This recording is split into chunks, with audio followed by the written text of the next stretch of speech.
My sister called me at 2 a.m., whispering, "Don't tell Mom, just come get me, please." I drove 40 minutes in my pajamas, hands shaking on the wheel, because Ray was 14 and had never once whispered into a phone like her life depended on it. She was standing outside her boyfriend's apartment building, barefoot, holding her shoes in one hand and her phone in the other like a shield. "He hit me," she said, and got in the car. I wanted to turn around and drive straight to his door. Instead, I drove her to my apartment, wrapped her in a blanket, and took photos of the bruise blooming along her jaw. She wouldn't let me call the police. "Please, Danny. If Mom finds out I was even at his place, she'll never let me leave the house again." So I promised. That was my first mistake. For 2 weeks, I played detective instead of brother. I read her texts when she left her phone on the counter. I found messages from a boy named Colton, 18 years old, who called her baby girl and told her not to tell her family about their real relationship. I found photos I wish I could unsee. I found an address, a burner Snapchat, and a pattern of control so precise it read like a manual. Isolate her, flatter her, threaten her, repeat. I confronted her. She cried and begged me not to say anything. "You promised." Here's where it got complicated, because I loved my sister, and I had given her my word. But the boy hitting her wasn't the crime that scared me most anymore. It was everything underneath it. An adult grooming a 14-year-old, methodically, for months,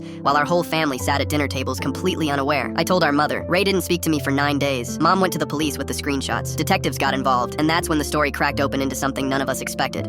Colton wasn't 18. He was 31. He'd been using a fake photo, a fake birth year, a fake job as a music producer to reach girls exactly Ray's age across 3 different states. Detectives found 4 other girls. One was 12. Ray collapsed when they told her. Not because she didn't believe it, because some small, humiliated part of her already suspected and had pushed the thought away, because admitting it meant admitting she'd been fooled, hurt, used. She stopped eating for 3 days. She wouldn't look at me. In her mind, I hadn't protected her. I had exposed her, then handed her over to a truth she wasn't ready to survive. The case went forward. Ray had to sit in a room with a detective and describe things no 14-year-old should ever have to say out loud, twice, because the recording glitched the first time. My mother sat outside that room and didn't move for 2 hours. I sat beside her, replaying every version of the 2 weeks where I could have told someone sooner, or later, or never, and none of the versions felt like the right one. Colton's lawyer argued the messages were ambiguous, and that Ray had misrepresented her age in early conversations, as if a grown man was entitled to the benefit of the doubt a child gave him by lying, the way children do to seem older and more interesting than they are. The plea deal, when it finally came, felt like a slap. 18 months. Registration. That was it. Ray still isn't the same. She flinches at praise from men older than her father. She deleted every account she had and started over under a name none of us know. She thanked me once, quietly, in the kitchen for telling Mom. Then, the same week, she told me she'd never fully forgive me for breaking my word because I'd taken away the one thing she thought she still controlled, the choice of who got to know. I don't regret it. I would do it again in a heartbeat if it meant getting her away from him faster. But I understand now that being right and being trusted are not the same thing,